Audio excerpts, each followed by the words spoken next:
समय था त्रेता युग का, जब धरती पर धर्म और अधर्म के बीच सबसे बड़ा युद्ध चल रहा था। लंका में रावण अपने अहंकार में डूबा हुआ था, लेकिन वो जानता था कि राम को हराना आसान नहीं है। इसीलिए उसने मदद मांगी अपने पाताल लोक में रहने वाले भाई, भयानक मायावी राक्षस अहिरावण से। अहिरावण जो तंत्र मंत्र और काले जादू में निपुण था, जिसका एक ही उद्देश्य था, अपार शक्ति प्राप्त करना। और उस शक्ति के लिए उसे चाहिए थी एक बलि, ऐसी बलि जो पूरे ब्रह्मांड को हिला दे। उसने योजना बनाई, राम और लक्ष्मण को पाताल लोक ले जाकर माता काली को बलि चढ़ा देगा। अंधकार में सम्मापन। एक रात जब पूरा शिविर सो रहा था, अहिरावण ने साधु का रूप धारण किया। वो चुपके से शिविर में घुसा और अपनी मायावी शक्ति से राम और लक्ष्मण को बेहोश कर दिया, और देखते ही देखते उन्हें लेकर पाताल लोक में गायब हो गया। सुबह होते ही जब हनुमान ने ये देखा तो उनका दिल क्रोध और चिंता से भर गया। उन्होंने तुरंत संकल्प लिया, जब तक मैं प्रभु राम को वापस नहीं लाऊंगा तब तक चैन से नहीं बैठूंगा। हनुमान ने पाताल लोक का द्वार खोजा और बिना किसी डर के उसमें प्रवेश किया। वहां का दृश्य भयानक था, चारों ओर अंधकार, आग और डर का साम्राज्य। रास्ते में उन्हें कई राक्षसों का सामना करना पड़ा, लेकिन हनुमान ने हर बाधा को पल भर में समाप्त कर दिया। पाताल लोक के द्वार पर एक बलशाली योद्धा खड़ा था, मकरध्वज। उसने हनुमान को रोकते हुए कहा, यहाँ कोई भी बिना अनुमति प्रवेश नहीं कर सकता। हनुमान चौंक गए, क्योंकि मकरध्वज खुद को उनका पुत्र बता रहा था। लेकिन समय कम था। हनुमान ने उसे परास्त किया और आगे बढ़ गए। पाताल लोक के अंदर अहिरावण एक विशाल यज्ञ की तैयारी कर रहा था। चारों ओर अग्नि जल रही थी, मंत्रों की गूंज हो रही थी, और बीच में राम और लक्ष्मण बेहोश पड़े थे। अहिरावण तलवार उठाकर बलि देने ही वाला था।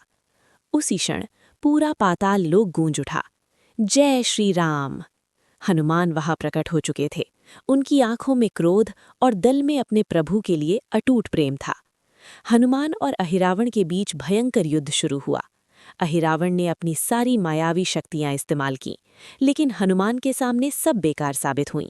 धरती कांप उठी, आकाश गूंज उठा, और आखिरकार एक ही प्रचंड वार में हनुमान ने अहिरावण का अंत कर दिया।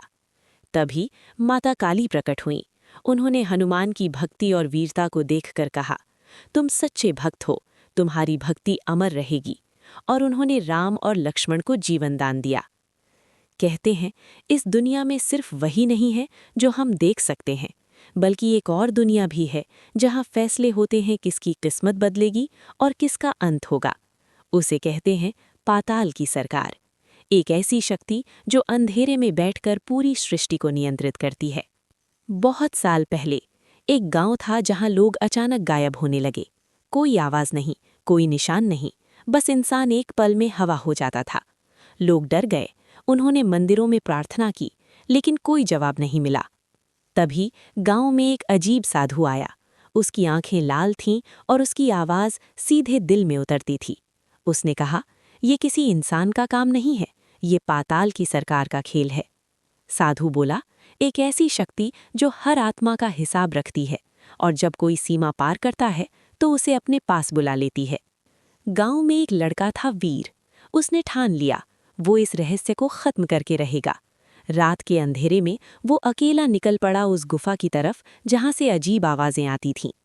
जैसे ही वो गुफा में घुसा, चारों तरफ अंधेरा फैल गया।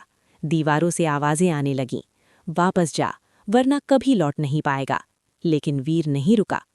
अचानक उसके सामने एक विशाल दरवाजा आया। दरवाजे पर लिखा था, पाताल सरकार का द्वार। जैसे ही उसने दरवाजा खोला, उसकी आंखें फटी की फटी रह गईं। अंदर हजारों आत्माएं कैद थीं, और बीच में एक सिंहासन, जिस पर बैठी थी एक भयानक शक्ति। आंखें आग जैसी और आवाज मौत जैसी। उसने कहा, तुमने यहाँ आने की हिम्मत कैसे की? वीर कांप गया, लेकिन उसने कहा, मैं अपने गांव को बचाने आया हूँ। शक्ति हंसी और बोली, मैं किसी को बिना वजह नहीं लेती। हर इंसान अपने कर्मों का हिसाब देता है। तभी वीर को सच्चाई पता चली। गांव वाले अपनी गलतियों की सजा खुद भुगत रहे थे। लालच, धोखा और पाप उनका कारण था। वीर ने कहा, अगर सजा जरूरी है तो मुझे दे दो, लेकिन मेरे गांव को छोड़ दो। सुबह हुई, गांव फिर से जिंदा था, लेकिन वीर कभी वापस नहीं आया। कहते हैं वो आज भी उस पाताल सरकार का हिस्सा है, जहां अब न्याय होता है, डर नहीं। याद रखना, ऊपर की सरकार से बच सकते हो, लेकिन नीचे वाली सरकार से नहीं।